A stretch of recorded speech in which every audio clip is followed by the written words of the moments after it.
Hello to all my favorite fourth graders. This is Mr. Meeker, and welcome to today's podcast. I'm so glad that you could join me today. For this podcast, you will be learning a little about ecosystems. Some questions I would like for you to think about are, what is an ecosystem? Why is an ecosystem important? And finally, how many kinds of ecosystems are there? Make sure that you jot down some notes so that you can answer those questions. Enjoy!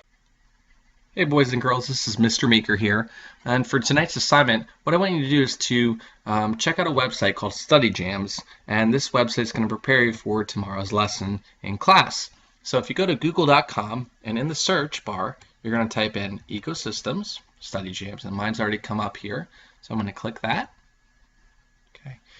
There are a couple options here. What you want to do is you want to come down to the third one, which is Ecosystems 11 Study Jams. Click all those.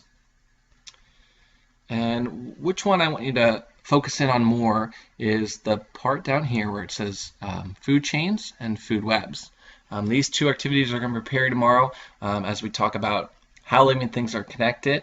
We'll be talking about producers, consumers, decomposers, and things like that. So let me just quick show you here. If we go to the activity, click the button that says go to activity.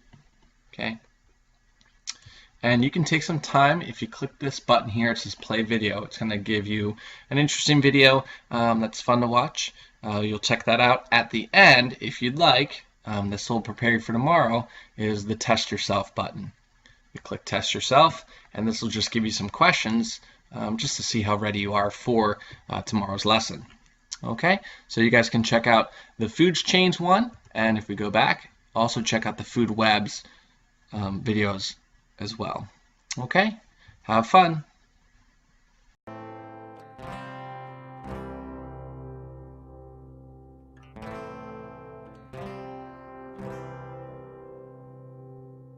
Hi boys and girls, and welcome to Mr. Meeker's Science Spectacular Podcast. This is Mr. Meeker here, and for today's episode, we're going to be learning about ecosystems. An ecosystem is an area where living and non-living things interact. Living things included in any given ecosystem would be animals, plants, and organisms. Non-living things included would be the sun, soil, rocks, and weather. In an ecosystem, living things each have a very important role to play. Let's take a minute to think about a pond ecosystem. In a pond ecosystem, a fly needs water to survive. The frog would then need to eat the flies to survive. The snake would need to eat the frogs to survive, and the bird would then need to eat the snake to survive. Living things and non-living things are all connected. Ecosystems can be anything from a puddle all the way to an ocean. As long as living things and non-living things are interacting, then you have an ecosystem. Stay tuned next week for our continuation of ecosystems, where I'm going to be discussing consumers, producers, and decomposers. See you next time on Mr. Meeker's Science Spectacular Podcast.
Created using Powtoon. Thank you so much for listening to my podcast about ecosystems. Be sure to bring in any notes from this podcast. We will be discussing what you learned in class. Just remember these key ideas about ecosystems. First is that an ecosystem is an area where living and non-living things interact. Second is that these things all play a very important part in their ecosystem. And finally, Ecosystems can be as small as a pond or as big as an ocean. See you next time.